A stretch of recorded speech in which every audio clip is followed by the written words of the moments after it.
Bismillahirrahmanirrahim. Assalamualaikum warahmatullahi wabarakatuh. Alhamdulillah. Alhamdulillahilladzi arsala rasulahu bil huda wa dinil haq liyuzhirahu 'ala dini kullihi wa kafa billahi shahida. Asyhadu an la ilaha illallah wahdahu la syarika lahu wa asyhadu anna Muhammadan 'abduhu wa rasuluh. Allahumma inna na'udzubika min ilmin la yanfa'u, min qalbin la yakhsha, wa min nafsin la tasba', wa min du'ain la yustajab lahu. Allahumma rabbana shrah lana sadrana wa yassir lana amrana wa hlul 'uqdatam min lisanina yafqahu qawlana. Alhamdulillah, hadirin sekalian dirahmati Allah Subhanahu wa taala.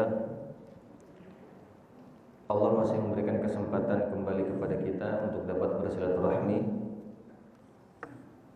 Dan alhamdulillah ini kesekian kalinya Allah memberikan kesempatan kepada saya untuk kembali hadir ke Masjidil Muhajirin, yang insyaallah seluruh jamaah yang ada di sini mendapatkan keberkahan rahmat dari Allah Subhanahu wa taala.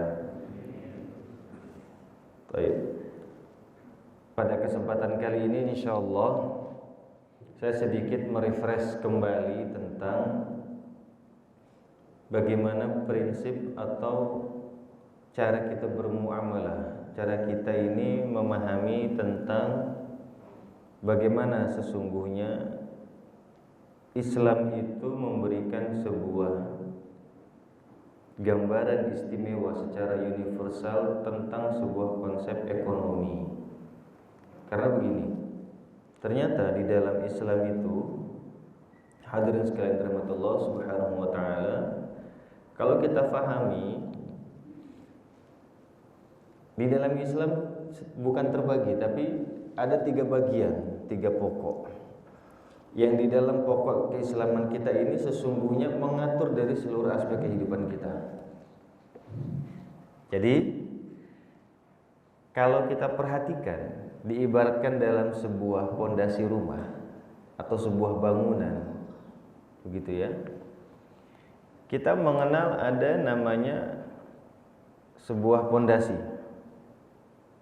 Di dalam sebuah bangunan ada pondasi. Di dalam Islam juga ada pondasinya. Di dalam agama kita juga memiliki pondasinya. Apa itu pondasinya? Siapa yang tahu? Ternyata pondasi di dalam agama kita ini seringkali dikenal dengan akidah, yaitu sebuah keimanan kita, sebuah keyakinan kita terhadap Allah Subhanahu wa ta'ala. Bagaimana kekuatan iman kita, inilah sesungguhnya yang menopang berdirinya agama kita. Ya. Jadi bagaimana tauhid kita kepada Allah, akidah kita kepada Allah, itu sebetulnya yang menopang. Kalau pondasinya ini hancur, berantakan, maka Islamnya juga akan hancur. Begitu. Tidak sedikit mungkin orang akan lari kepada penyembahan berhala lagi. Bukan berhala patung yang kita sembah saja, bukan. Tapi mereka akan meyakini adanya ketentuan selain Allah Subhanahu wa taala. Mereka meyakini adanya kekuatan selain kekuatan Allah Subhanahu wa taala di dalam dirinya. Mereka meyakini bahwa ternyata ada yang mampu memberikan rezeki kepada kita selain Allah Subhanahu wa taala. Ini adalah sebuah bentuk apa? Kemusyrikan.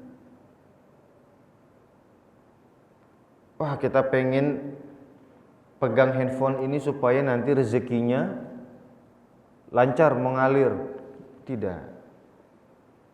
Kita ingin memegang atau memakai sesuatu yang ternyata dengan apa yang kita pakai, kita kenakan tersebut, kita meyakini bahwa rezeki kita akan lancar, tubuh kita akan sehat, urusan kita akan dipermudah. Tidak. Hati-hati. Sehingga batasan akidah ini adalah batasan sesuatu yang sifatnya sudah tidak bisa ditoleransi lagi. Kalau akidahnya rusak, maka bangunan keislamannya juga akan rusak. Yang kemudian Kita mengenal juga adanya apa?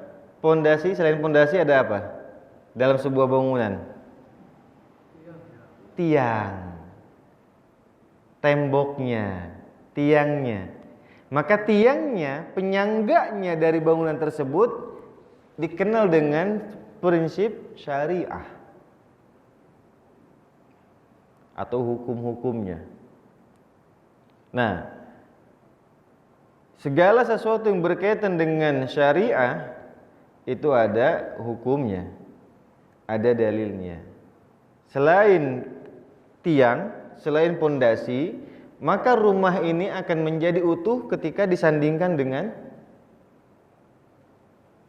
hiasannya, pintunya, jendelanya, atapnya, keramiknya, catnya.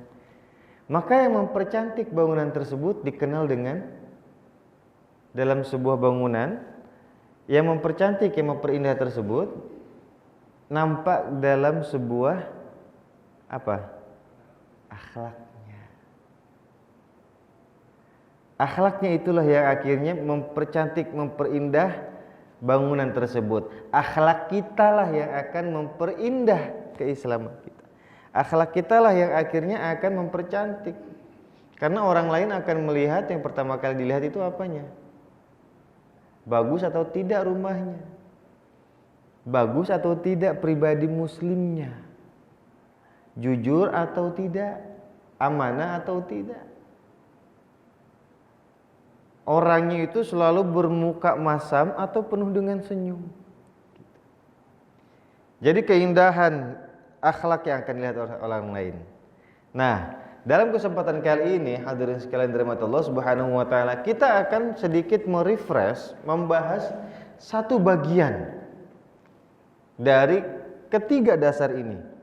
Ternyata dari ketiga dasar tadi kita akan melihat bagaimana tiang penyangga bangunan tersebut bekerja.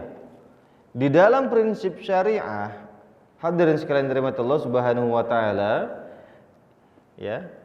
Ini terbagi menjadi dua hal besar, dua perilaku besar yang dimana keduanya saling menopang satu sama lain.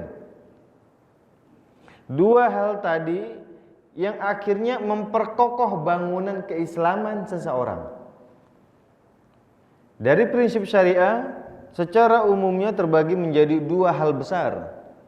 Yang pertama adalah kaitannya dengan ibadah. Yang kedua kaitannya dengan prinsip muamalah. Nah, di sini kita harus memahami yang kaitannya dengan ibadah secara hukum asalnya dia adalah sesuatu yang diharamkan. Tidak boleh asal beribadah sampai ada dalil yang memerintahkannya, yang mewajibkannya. Karena kalau kaitannya dengan ibadah, ini adalah hubungan hubungan interaksi antara manusia dengan Allah Subhanahu wa taala. Kalau hubungan interaksi antara manusia dengan Allah, maka tidak bisa sembarangan.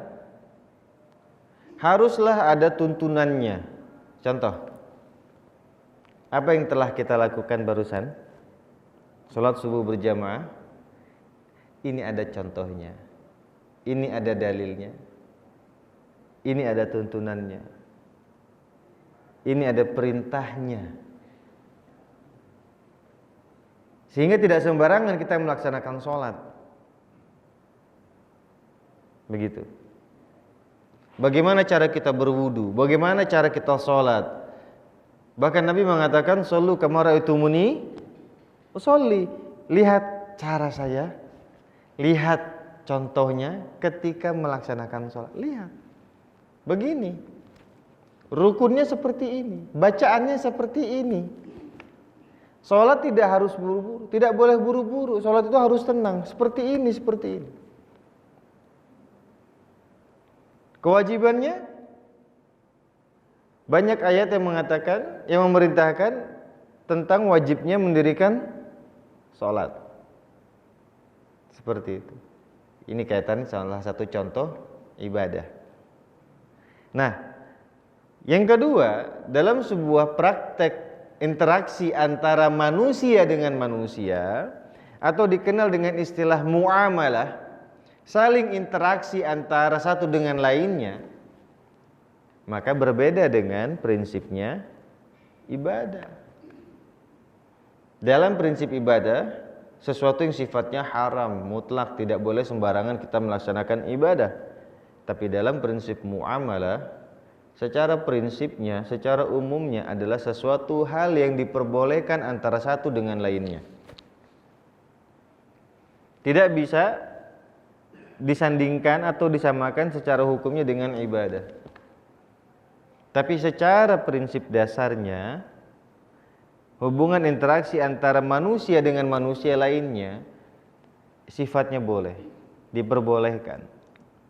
Sampai ada dalil yang mengharamkannya. Jadi kalau ibadah ada dalil yang mewajibkan. Tapi kalau muamalah ada batasan koridor yang tidak boleh diterabas. Itu dalil-dalil yang diharamkan dalam prinsip muamalah. Nah, apa saja itu muamalah? Banyak. Sangat banyak.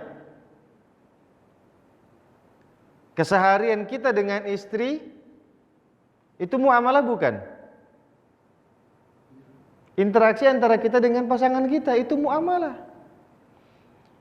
Interaksi antara kita dengan atasan kita dalam bekerja atau rekan bisnis kita itu muamalah bukan?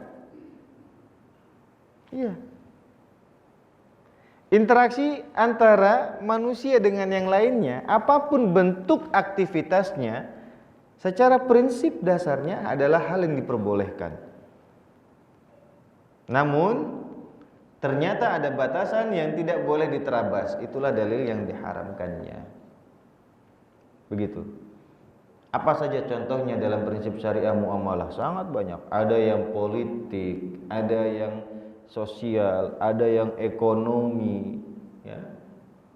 Apalagi? Nah, di antara sekian banyak urusan garis prinsip syariah, hadirin sekalian dirahmati Allah Subhanahu wa taala, ayah bundaku semua yang ada di sini, saya akan mereminder sedikit, kembali mengingatkan bahwa di antara salah satu prinsip syariah, aktivitas syariah yang ada batasannya tersebut, salah satunya adalah prinsip ekonomi. Kita kalau bicara tentang politik saat ini, ya, akan agak sedikit tabu. Ya, nanti dikhawatirkan mendukung salah satu paslon begini segala macamnya. Kalau kita membahas sosial, banyak. Kita akan sedikit mengerucut tentang ekonomi saja dulu. Ya. Apa saja sih bagiannya ekonomi? Ada yang tahu? Salah satu bagiannya dari prinsip ekonomi sangat banyak. Di Indonesia mungkin saat ini berkaitan dengan prinsip ekonomi, lembaga ekonomi, keuangan itu sangat banyak. Ada perbankan, ada asuransi, ya, ada leasing, ada yang kredit rumah, atau ada yang secara umum transaksi jual beli biasa. Itu muamalah bukan? Ibunda nanti pagi beli sarapan ke pasar, itu prinsip muamalah bukan? Ayah bekerja mendapatkan gaji, itu muamalah bukan? Kemudian diberikan ke istri, itu salah satu bagian dari muamalah bukan? Salah satu bagiannya, namun istilahnya nanti akan berbeda. Jadi segala sesuatu aktivitas yang melibatkan antara manusia satu dengan lainnya, ini adalah prinsip muamalah. Secara hukum dasarnya boleh, tapi perlu batasannya. Apa batasan-batasannya? Nanti akan kita pahami, kita pelajari bersama. Ya. Nah, sehingga kalau kita berbicara tentang prinsip ekonomi di dalam Islam, kita harus tahu nih. Kita harus tahu. Kenapa sih kita harus mengetahui prinsip ekonomi dalam Islam? Bukannya ekonomi itu biasa aja, umum aja? Ayah tahu prinsip ekonomi? Yang ayah tahu bagaimana? Yang ibu tahu bagaimana? Yang ibundaku tahu di belakang bagaimana? Prinsip ekonomi dalam Islam. Kan kalau kita bicara tentang ekonomi, kita akan bicara tentang sesuatu hal yang sifatnya apa? Menguntungkan. Iya. Ada rugi gak?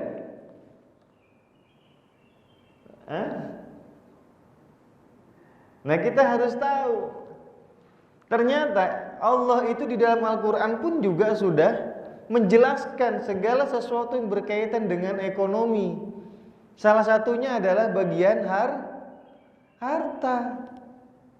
Oh, ingat, jangan sampai masalah harta ini justru menjadi polemik di kemudian hari.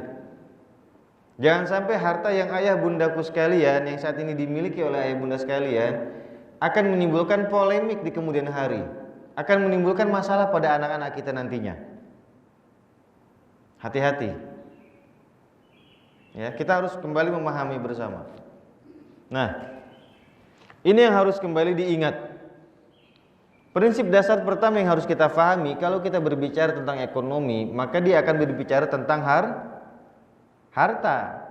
Kalau berbicara tentang harta, maka kita harus memahami dasar tersebut, bahwa apa yang kita miliki saat ini, harta yang kita miliki saat ini sesungguhnya adalah kepunyaan milik siapa? Allah Subhanahu wa ta'ala. Ya.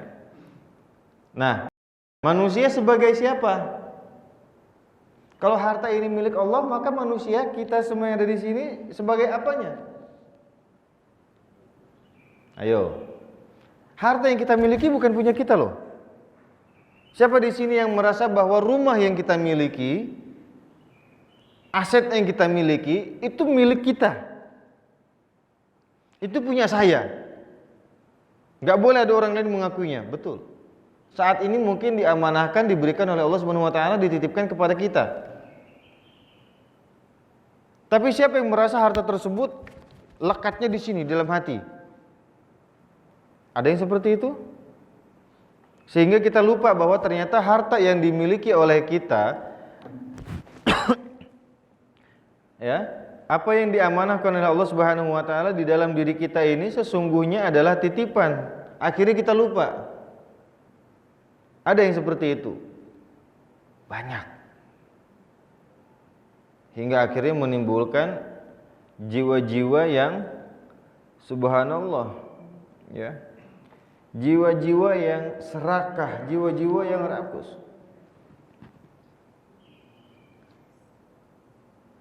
Apa dasarnya semua yang ada di muka bumi ini adalah milik Allah Subhanahu wa ta'ala? Ada yang ingat? 3 ayat terakhir surat Al-Baqarah yang sering kita baca. Salah satu dalilnya, lillahi ma fis samawati wa ma fil ard. Kepunyaan siapa? Kepunyaan siapa? Apa yang punya Allah? Ma fis samawati wa ma fil ard. Jadi sebenarnya kita punya siapa? Ingat-ingat dulu lagi, jangan sampai kita lupa, ya. Ayahku, bundaku, saya ingin mengajak kita interaksi supaya kita sama-sama memahami kembali hakikat apa yang dititipkan oleh Allah Subhanahu wa ta'ala ini. Jadi yang kita punya, harta yang kita punya, hatta handphone sekalipun yang kita punya, itu punya siapa? Sejatinya adalah titipan dari Allah Subhanahu wa ta'ala yang Allah titipkan kepada kita berupa harta. Hartanya beragam bentuknya. Ada rumah, ada kendaraan, ada tanah, ada peternakan, emas, perak, sampai handphone yang kita miliki. Itu adalah harta yang kita punya, dan ini adalah titipan dari Allah Subhanahu wa ta'ala. Karena sejatinya apa-apa yang di muka bumi ini sesungguhnya seluruhnya adalah milik Allah Subhanahu wa ta'ala. Yang kemudian yang kedua, apa dalil selanjutnya? Ya. Dalam surah Al-Maidah ayat 17.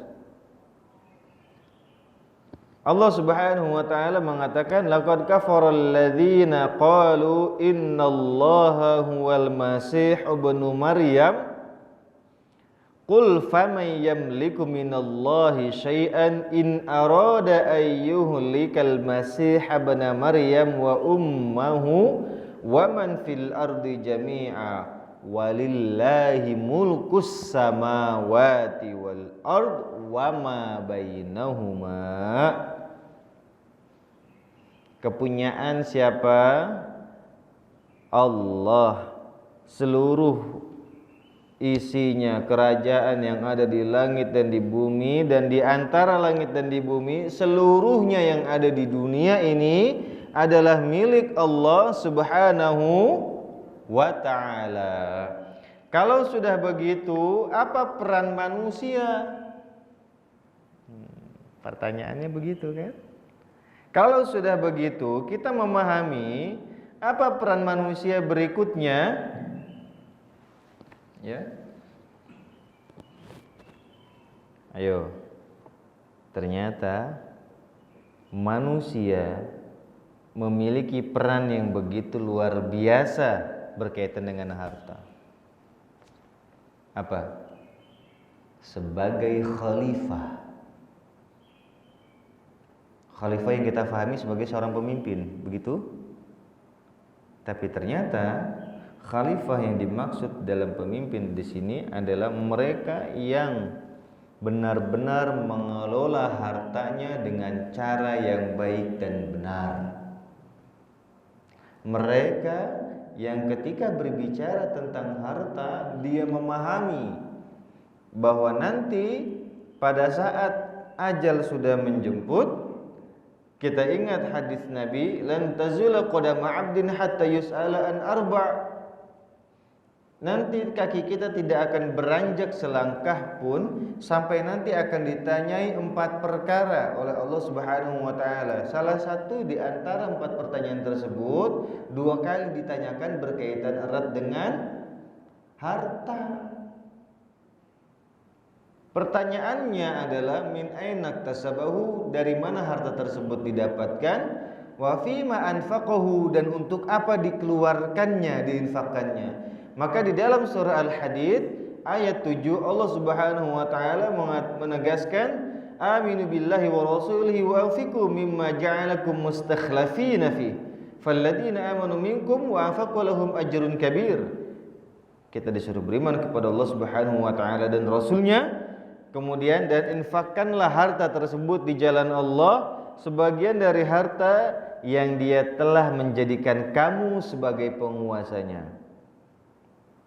Nah, maksudnya apa?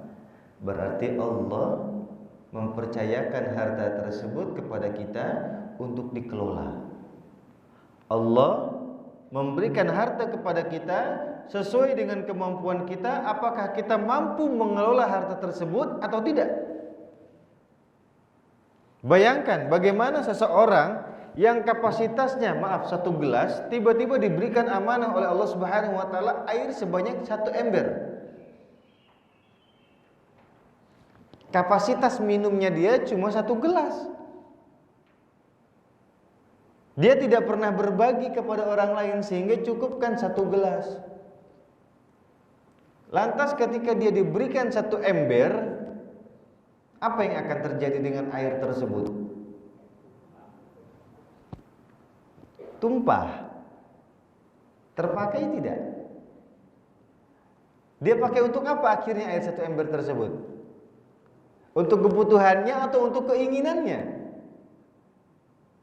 Untuk memenuhi hasratnya agar terlihat indah, agar terlihat maco, keren, ganteng, cantik, atau digunakan untuk sesuai kebutuhannya. Nah, ini kita harus ingat. Kalau kita bicara harta, kita akan bicara 3 bagian. Harta yang kita makan, harta yang kita tinggalkan, dan harta yang kita miliki. Kan begitu. Tapi kebanyakan manusia, kebanyakan orang itu ketika melihat harta di bagian apa? Yang dia makan, yang dia pakai, yang dia konsumsi. sehingga lupa pada poin yang pertama dan terakhir. Poin terakhir dia akan tinggalkan, oke, cukup untuk yang ditinggalkan untuk warisan. Dia lupa. Nanti kalau bicara warisan kira-kira ada polemik atau tidak.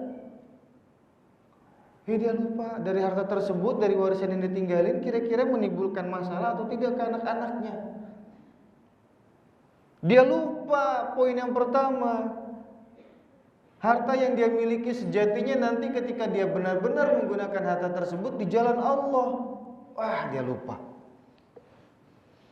Sehingga hakikatnya manusia adalah sebagai seorang pemimpin yang diberikan amanah oleh Allah Subhanahu wa taala dalam pengelolaan hartanya.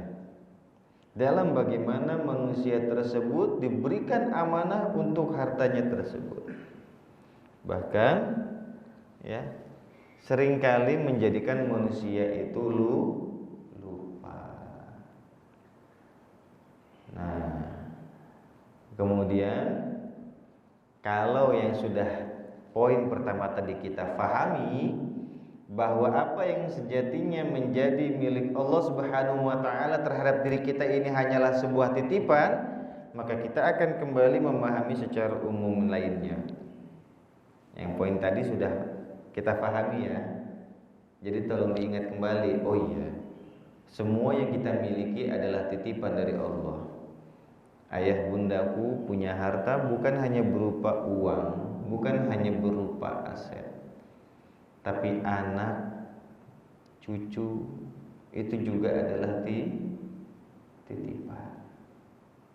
Kembali kita ingat.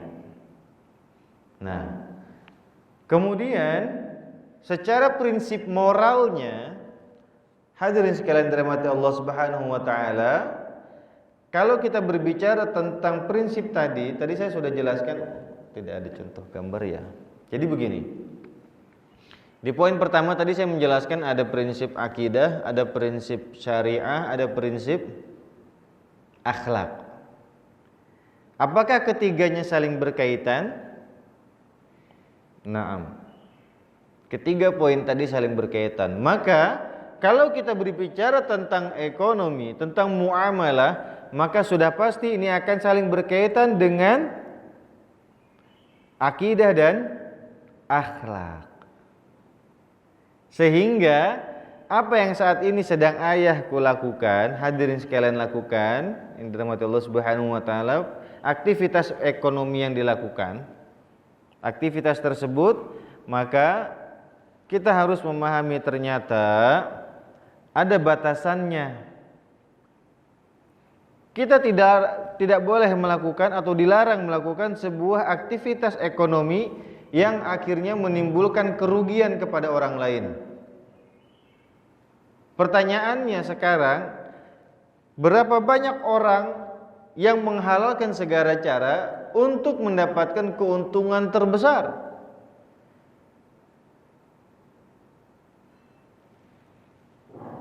Nah, pertanyaan kedua, tanyakan kepada diri kita saat ini masing-masing, ayahku bundaku yang dirahmati Allah Subhanahu wa taala, yang mungkin saat ini masih bekerja, yang mungkin saat ini juga memiliki bisnis atau usaha, apakah ketika kita melakukan pekerjaan atau usaha tersebut di dalam prakteknya terdapat perilaku, terdapat unsur penipuan di dalam transaksi kita atau merugikan orang lain di dalam transaksi kita? Tidak perlu dijawab, kitanya di dalam diri hati kita sendiri saja. Apakah bisnis kita ini sudah jujur, usaha kita sudah jujur, pekerjaan kita sudah jujur, atau ada unsur penipuan atau unsur yang merugikan orang lain secara nyata? Cukup. Yang ketiga, ayahku dan bundaku yang dirahmati Allah Subhanahu wa taala,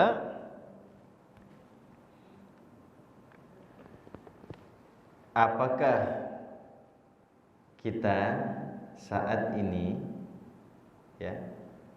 melakukan sebuah aktivitas yang disukai oleh syaitan. Apa perilakunya? Mubadzir.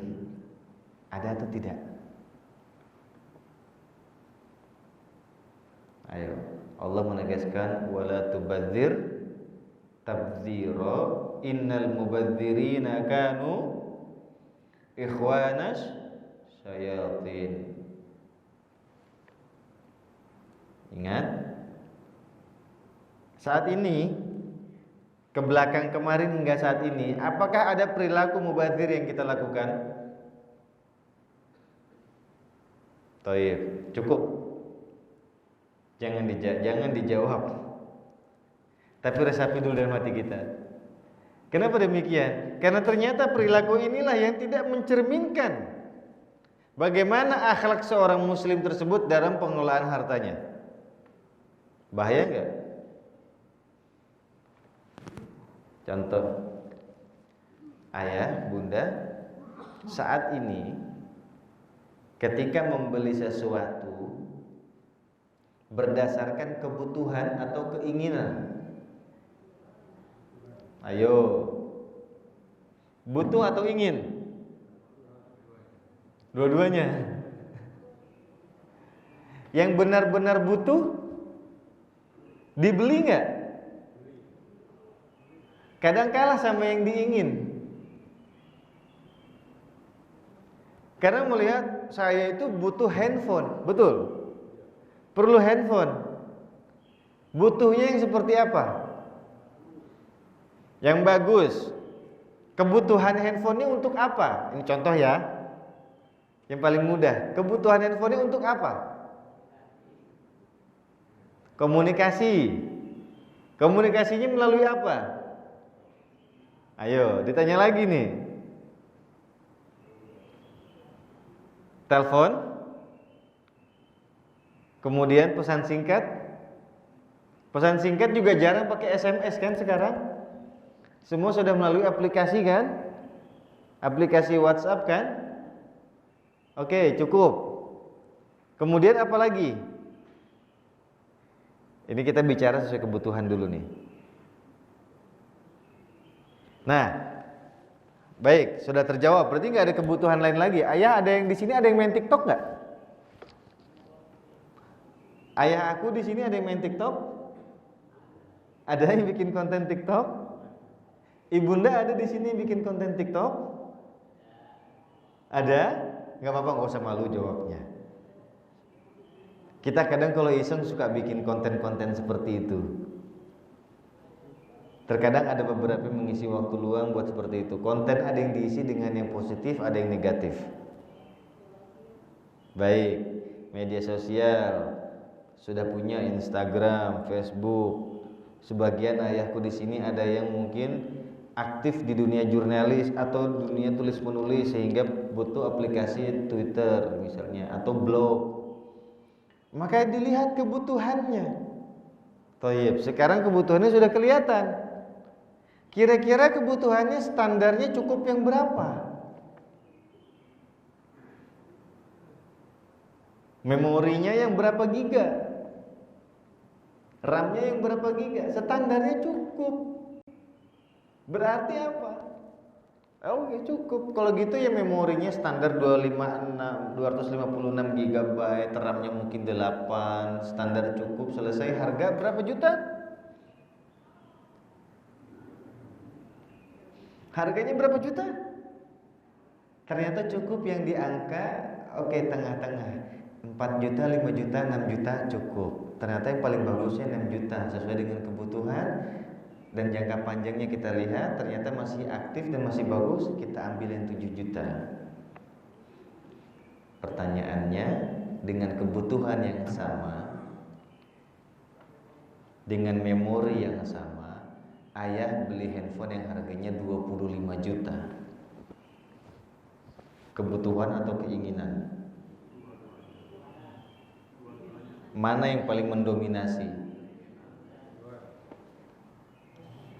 Mana yang paling mendominasi? Kebutuhan atau keinginannya? Keinginan. Sekarang kalau dari selisih 25 ke angka 6 juta, berapa selisihnya? Berapa? 19 juta bisa beli kebutuhan apa saja? Beli beras berapa karung? 1 bulan kebutuhannya. Beli minyak, telur, sembako lainnya, masih ada sisa berapa? 5 juta cukup 1 bulan belanja kebutuhan seperti itu? Lebih. 4 juta masih lebih. 3 juta masih lebih. 2 juta belanja kebutuhan dapur, belanja kebutuhan kamar mandi, kebutuhan rumah lainnya, cukup. Masih sisa berapa? 12 juta, 13 juta. Ayah 13 juta, daripada gue beli handphone kayak begitu, mendingan gue sedekahin ke pesantren. Ketahuan harta buat nanti di akhirat. Ayah 13 juta, wakaf.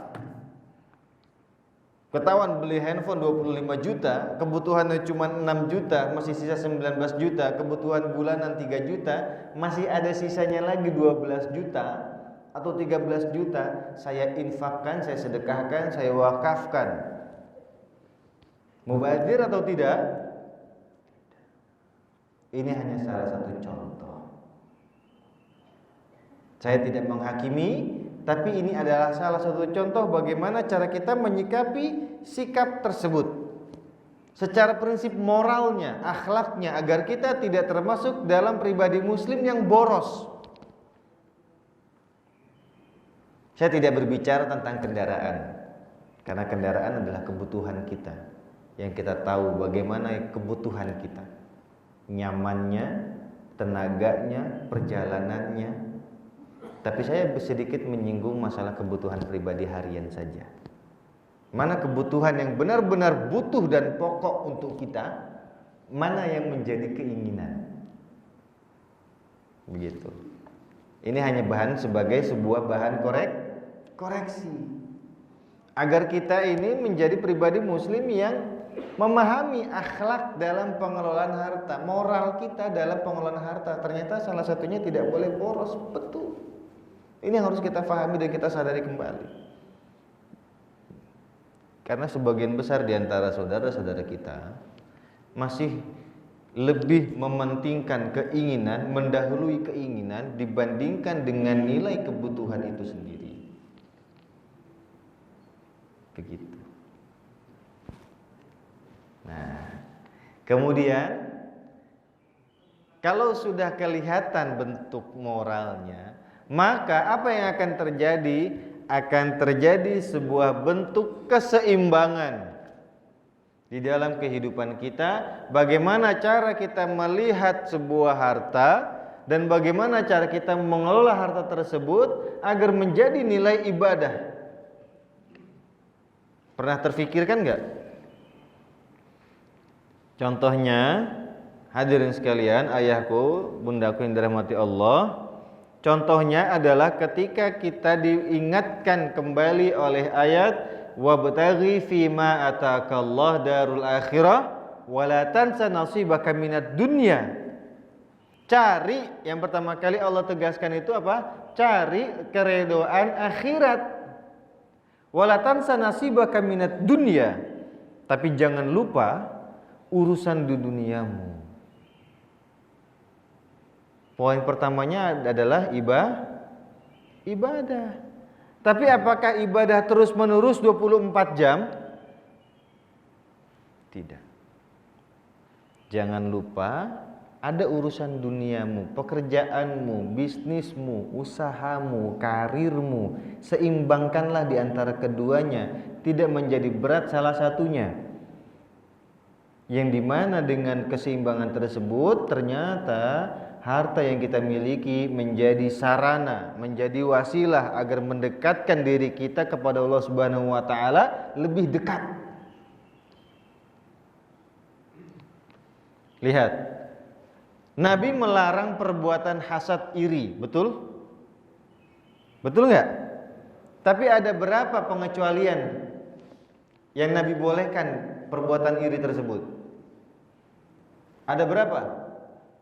Dua. La hasada illa fitnatain. Nabi mengatakan tidak boleh ada perilaku hasad kecuali dalam dua hal. Apa yang pertama? Orang yang diberikan ilmu Al-Quran. Yang kedua, orang yang diberikan harta. Siapa dulu yang diberikan hartanya? Yang diberikan harta oleh Allah Subhanahu wa taala, tapi dengan harta tersebut dia berjuang di jalan Allah.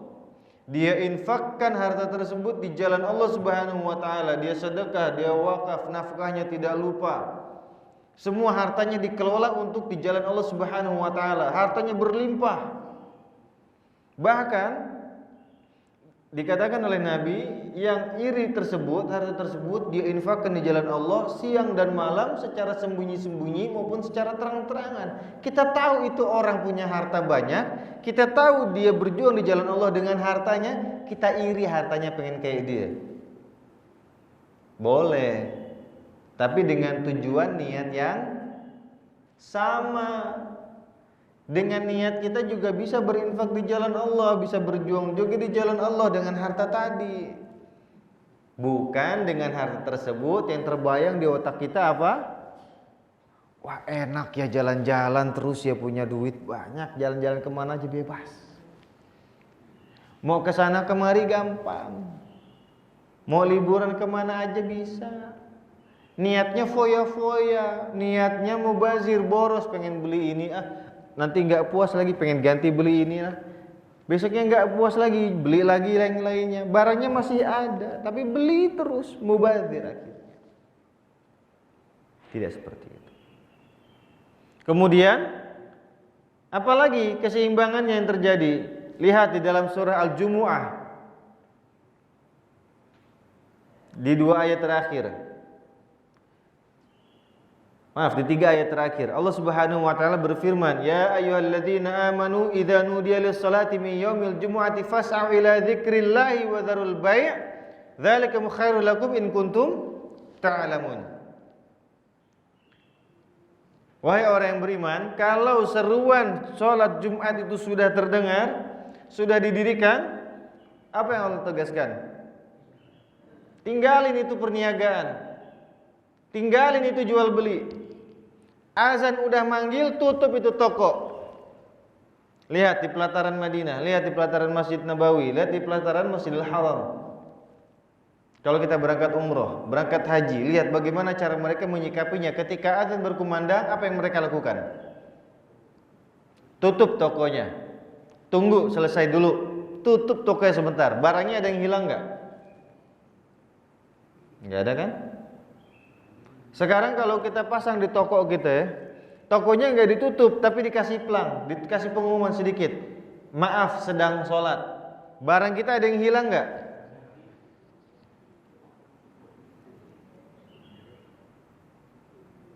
Kalau orang yang datangnya jujur dia akan tunggu. Kalau orangnya tidak jujur, wah kesempatan nih. Tapi alhamdulillah ketika kita titipkan barang dagangan kita kepada Allah, apa yang terjadi? Ada yang hilang nggak? Barang dagangan kita? Hampir nggak ada kan? Allah yang jaga. Kemudian Allah tegaskan, fa idza qudiyatis shalatu fantashiru fil ardi wabtaghu min fadlillah wadhkurullaha katsiran la'allakum tuflihun. Kalau udah selesai sholat, Allah tegas ini apa? Fantashiru. Tersebar ke seluruh muka bumi. Bergerak lagi. Cari lagi. Terjadi keseimbangan enggak? Seimbang. Ini prinsip yang harus kita pahami. Karakternya yang harus kita lihat. Oh iya, ternyata kalau kita bicara tentang harta, bicara tentang ekonomi, tidak mudah, tidak sebentar.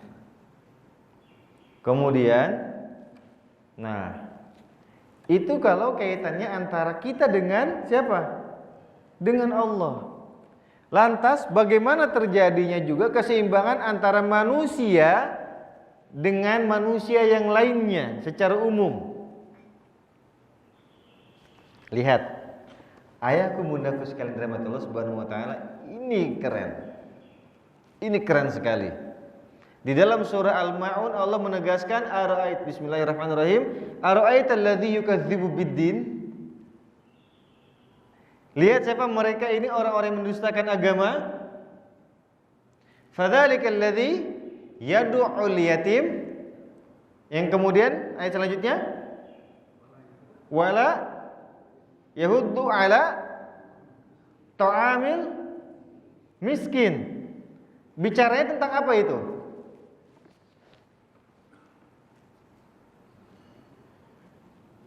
Ingat-ingat. Bicaranya tentang apa? Tentang sholat bukan? Tentang apa ya? Ibunda tentang apa, Bun? Tentang apa? Lebih spesifik lagi. Kita berbicara tentang bagaimana kita memberikan kebermanfaatan dari harta kita untuk orang lain. Ara'aital ladzi yukadzibu biddin fadzalikal ladzi yad'ul yatim wa la yahuddu 'ala ta'amil. Dia yang menghardik anak yatim, tidak mau menjaga anak yatim, tidak mau memelihara anak yatim, tidak juga memberikan makan dan minum kepada orang-orang miskin. Bicaranya tentang apa berarti? Harta. Ya, Bun. Ini ada kisah yang fakta, kisah nyata. Ada seorang kakek tua tidak bisa melihat, sudah tua, punya istri juga tua, tapi di rumahnya itu, maaf ya, banyak anak yatimnya. Ini ayah orang tua ini rumahnya di Ciputat, jalan kaki ke Mampang. Ini kisah dialami, cerita ini benar dialami langsung oleh almarhum Allah yarham Ustadzuna Arifin Ilham. Pada saat tempatnya belum pindah ke Azikra Sentul, masih di Mampang. Yang bercerita ini adalah gurunya, salah satu dari gurunya Ustadz Arifin Ilham. Dan kebetulan saat itu gurunya beliau sempat juga menjadi guru saya hingga saat ini. Guru kami ini bercerita apa yang dialami Ustadz Arifin Ilham saat itu. Dia jalan kaki naik angkot dari Mampang, dari Ciputat ke Mampang. Dia berjuang terus sampai akhirnya ditanya, pekerjaannya itu hanya tukang pijit kalau tidak salah, tukang pijit tunanetra. Tapi dia berusaha semaksimal mungkin dari Ciputat ke Mampang untuk ngaji sama Ustadz Arifin Ilham. Ditanya, tahu kisahnya. Kemudian Ustadz Arifin nanya, ayah ini sudah tua, maaf, penglihatan ayah juga tidak bagus, tidak seperti kami. Apa yang menjadikan motivasi ayah itu di rumah sampai kurang lebih, kalau tidak salah itu ada 11 anak yatim? Dijawabnya apa? Ustaz, saya memang seperti ini, tapi saya tidak mau menjadi salah satu orang yang disebutkan dalam surah Al-Ma'un sebagai pendusta agama.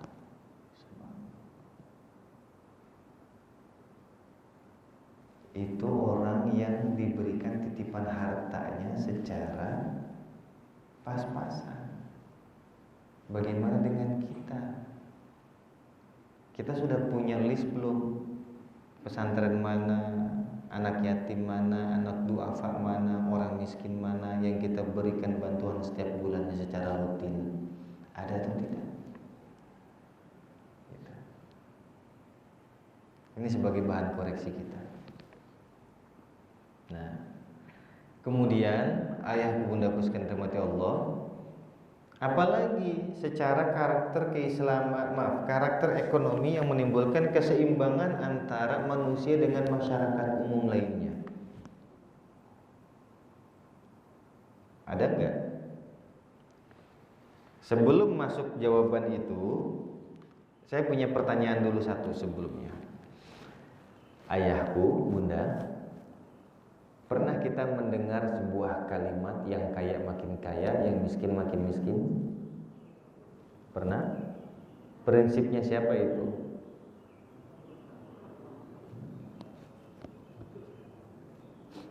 Prinsipnya siapa itu? Prakteknya siapa itu? Yang kaya makin kaya, yang miskin makin miskin. Yang tengah-tengah bagaimana?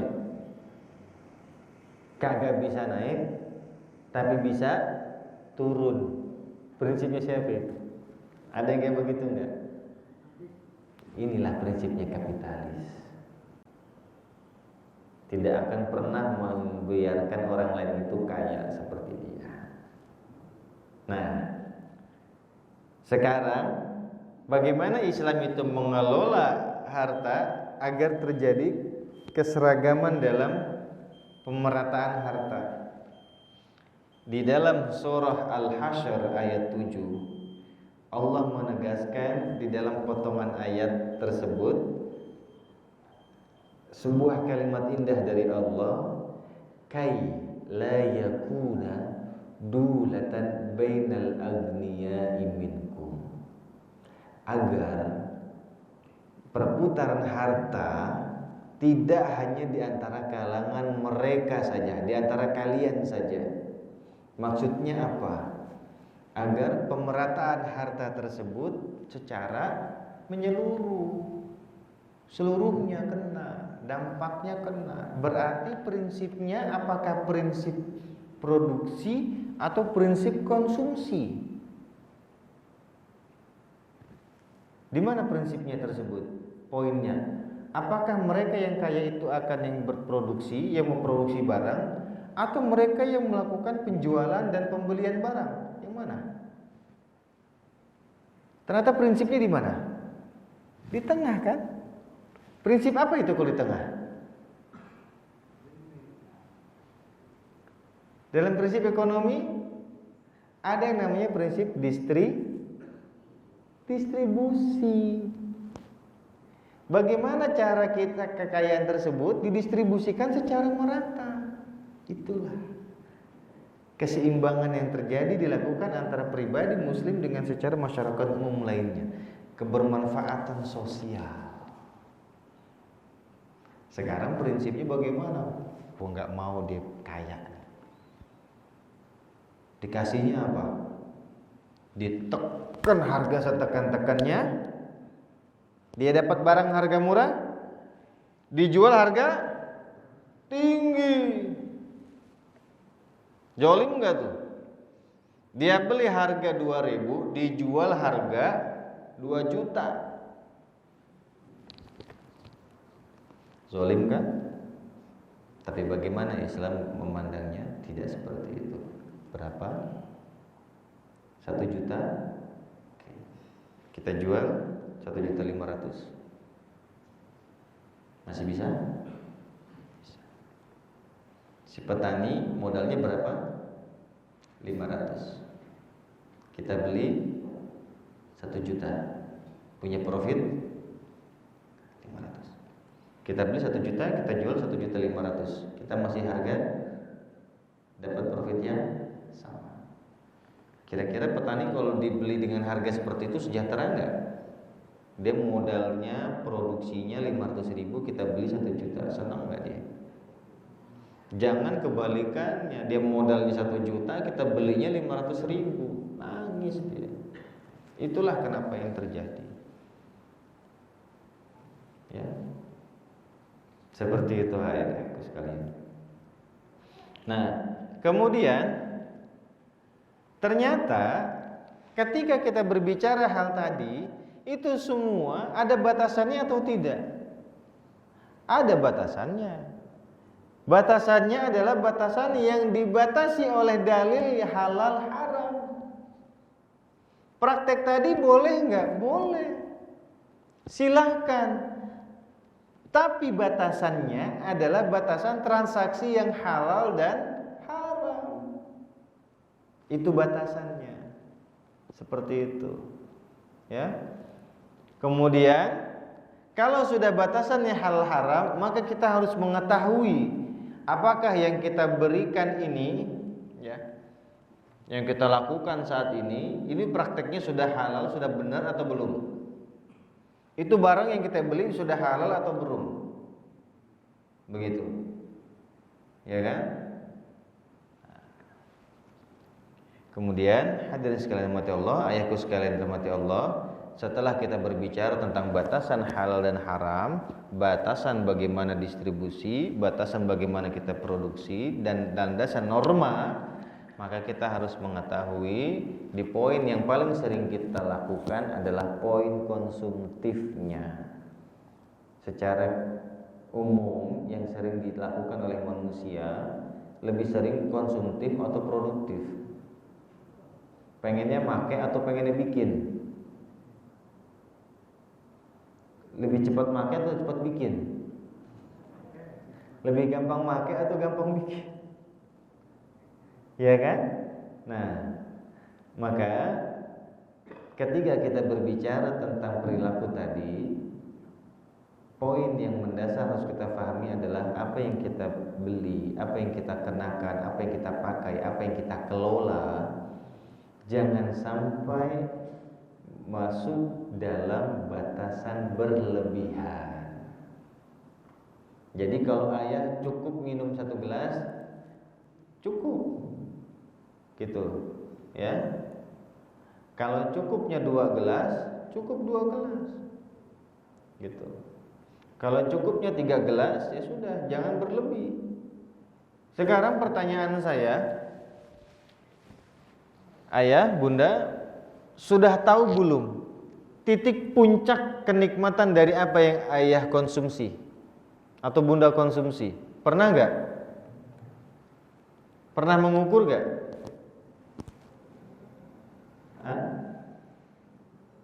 Ada yang pernah mengukur nggak? Belum. Feeling. Selain feeling ada lagi nggak? Takarannya. Ya, biar gampang begini contohnya. Saya kasih contohnya biar mudah. Di hadapan kita ini ada air 1 gelas. Ya. Ketika ayah atau bunda dalam perjalanan pulang, dikasih minum 1 gelas. Cukup gak? Segelas ini habis nih. Cukup gak? Cukup. Yakin? Kalau kurang nambah gak? Berarti sudah nikmat atau belum? Sudah sampai puncaknya belum? Belum kan? Tambah lagi segelas, 2 gelas. Sudah terasa cukup, sudah terisi semua dahaganya. Karena istri kita baik, dikasih lagi segelas. Ya, ayah kayaknya capek banget deh. 2 gelas ngeliatnya, ya Allah minumnya seperti itu. Habis lagi. Ya, ini bunda tambahin segelas lagi. Ayah minum gak? Karena menghormati istri kita yang sudah begitu luar biasa jasanya, sini bun ayah minum lagi. Kira-kira gelas ketiga habis gak? Ada yang enggak, ada yang masih habis. Ya Allah ayah 3 gelas habis, ini bunda tambahin segelas lagi. Gelas keempat, kira-kira habis gak? Bisa muntah, tidak habis, bisa marahin istri kita gak? Yang bener aja dong bun, 3 gelas tadi udah habis kan tambahin lagi bun. Berarti batas maksimalnya berapa? Sebetulnya 2 atau 3? Nah, maksimalnya 3. Ketika melebihi batas maksimal, apa yang terjadi? Ketika sesuatu melebihi batasnya, maka apa yang akan terjadi? Ya. Sakit, kerusakan, sebuah hal destruktif akan terjadi. Itulah kenapa ketika kita mengkonsumsi sesuatu, maka batasannya adalah jangan sampai dia berlebihan. Maka batas maksimalnya adalah batas maksimal sampai kapan? Sampai cukup. Selesai. Kalau sudah cukup dia punya satu mobil, cukup, jangan nambah dua. Kalau kapasitas kemampuannya cukup untuk beli satu rumah yang luasnya sekian ratus meter, 200 meter, maka jangan memaksakan untuk mengkonsumsi rumah yang luasnya 3000 meter. Begitu. Kalau makannya dia, suapannya dia cukup dengan 5 sendok, maka jangan ditambah 6, 7, 8 dan seterusnya. Itulah prinsipnya di dalam surah Al-A'raf ayat 31. Innallaha la yuhibbul musrifin. Allah tidak mencintai, tidak menyukai orang-orang yang berlebihan. Terakhir, dua hal terakhir berkaitan erat dengan harta. Sebagai pengingat adalah ayahku, bunda, jangan lupa kita memiliki kewajiban dalam harta tersebut, yaitu kewajiban zakat. Ini yang harus dipenuhi oleh ayahku dan bundaku sekalian, kewajiban kita, ya. Dan yang kedua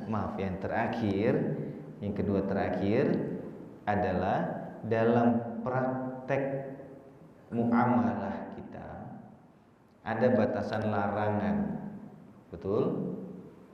Batasan larangannya tadi adalah batasan yang tidak boleh kita terabas.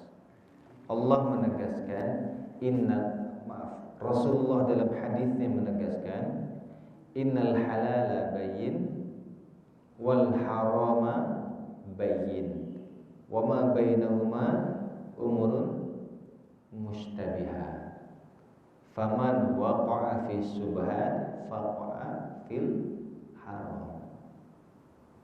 Ya, Bun, tolong ingat, perkara halal itu jelas, perkara haram itu jelas, perkara abu-abu di tengahnya.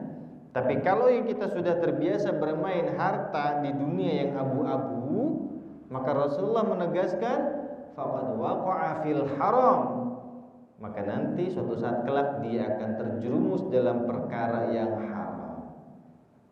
Jadi lebih baik dihindari.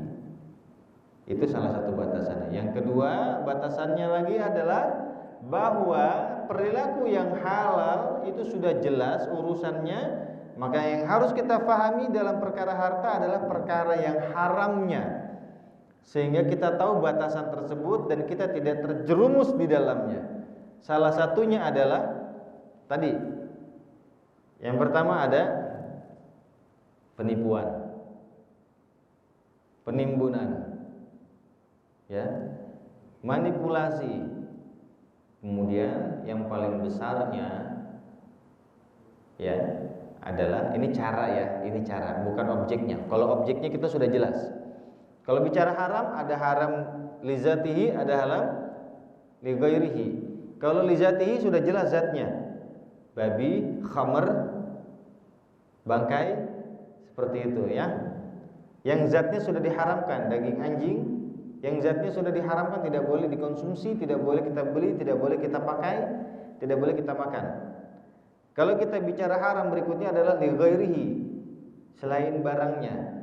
Maka tadi cara-caranya tadi sudah saya sebutkan. Kemudian ada juga praktek riba. Ini juga tidak boleh. Kalau sudah ada yang terjerat dalam praktek riba, semoga Allah hindari dan lepaskan. Dan kalau belum ada, tolong hindari. Apa saja praktek riba? Ini sangat banyak. Suatu saat nanti jika ada kesempatan, insya Allah kita bahas satu persatu, sedikit demi sedikit. Ya. Nah, selain riba apalagi? Banyak. Tadi sudah ada penipuan, penimbunan, manipulasi, gharar. Ya, kemudian ada lagi prakteknya yang menipu dengan cara membohongi orang lain. Maksudnya gimana? Temannya bekerja sama dengan pedagang untuk menipu calon pembeli yang lain. Barangnya tuh nggak bagus sebetulnya, tapi karena ada testimoni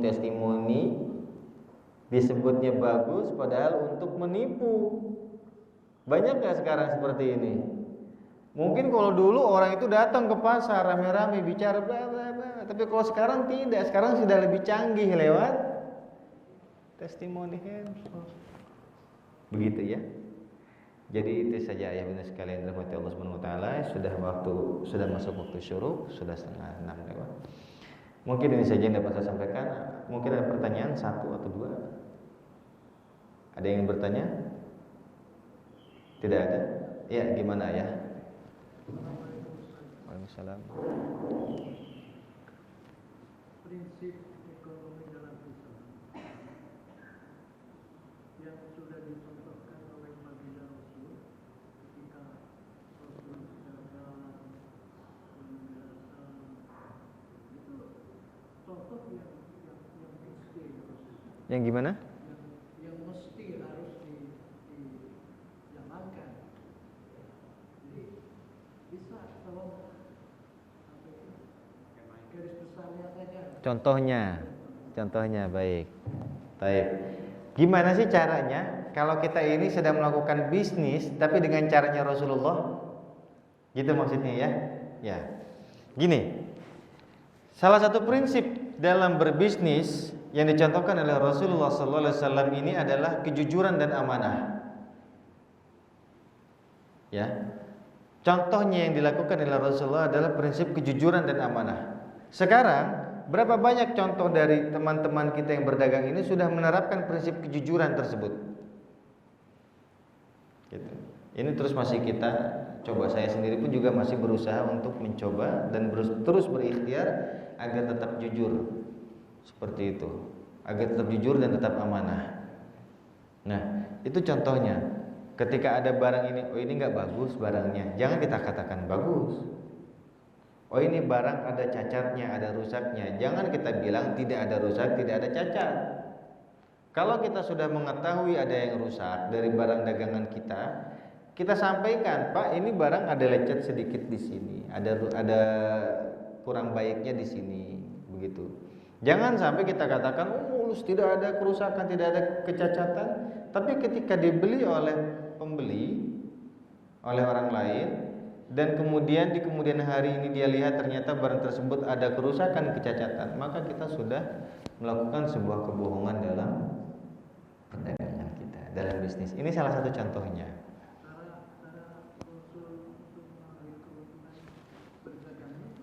Baik, kalau cara mengambil keuntungan ini tidak ada standarnya, Pak. Tidak ada batas maksimum tidak ada batas minimumnya juga.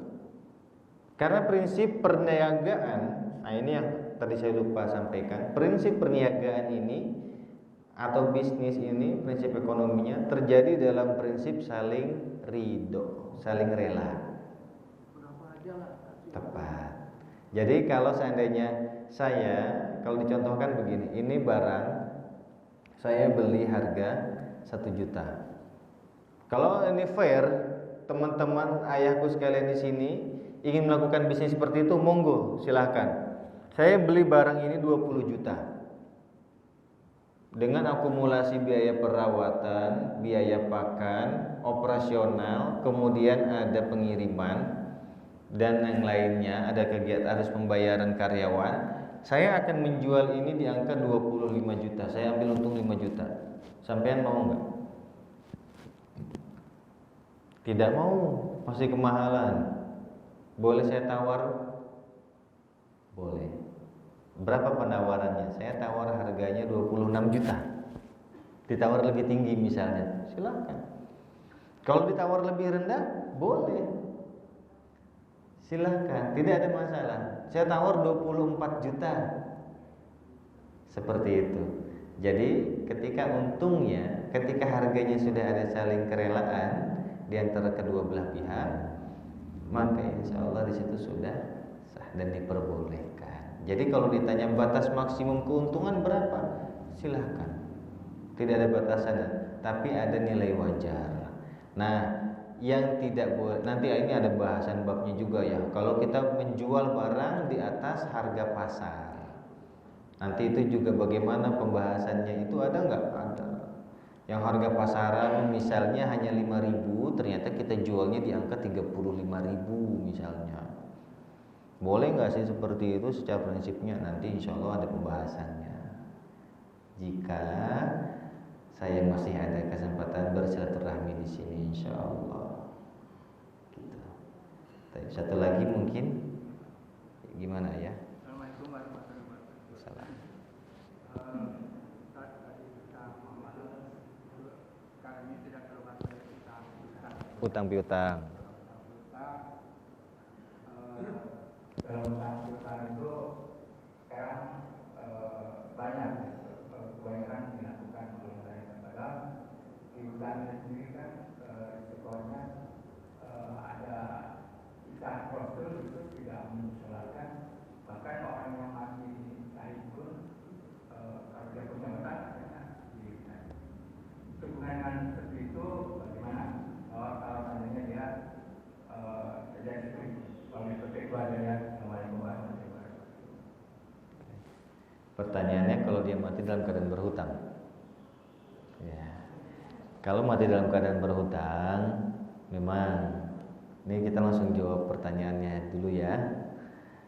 Kalau si fulan berhutang, kemudian diwafat dalam keadaan berhutang, maka yang dilakukan adalah siapa yang pertama dicontohkan dalam riwayat tersebut, Nabi tidak mensolati sampai ada yang menjaminnya, melunasi hutangnya.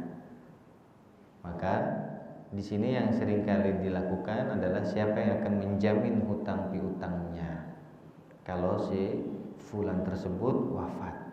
Itu yang pertama. Yang kedua, Ustaz, hutang piutang itu boleh gak sih sebetulnya dalam Islam? Boleh. Diperbolehkan hutang piutang tersebut. Tapi kembali lagi ada batasannya. Prinsip hutang yang bagaimana yang diperbolehkan? Prinsip hutang yang dikenal dengan istilah al-qard atau pinjaman uang ya, yang kalau kita pinjam 100 kembali 100. Kalau kita pinjam emas 5 gram tahun 2010, tahun 2023 kembalian hutangnya berapa? 5 gram emas juga. Kalau kita ngutangnya tahun 88 10 gram emas, tahun 2023 baru mau dibalikin, maka kembalinya berapa? 10 gram emas juga. Gitu. Jadi boleh nggak hutang piutang itu? Boleh. Tapi ada caranya, ada batasannya. Contoh yang berhutang ini di sini kalau bahasan hutang piutang itu dalam surah Al-Baqarah ayat 282 sudah sangat jelas. Yang pertama, yang berhutang itu harus mencatat dan dicatat, ada pencatatan. Yang kedua, kalau bisa ada penjaminan. Begitu, siapa yang menjaminnya? Nah, yang ketiga, hutang piutang itu tidak boleh ada kelebihan dalam pengembaliannya.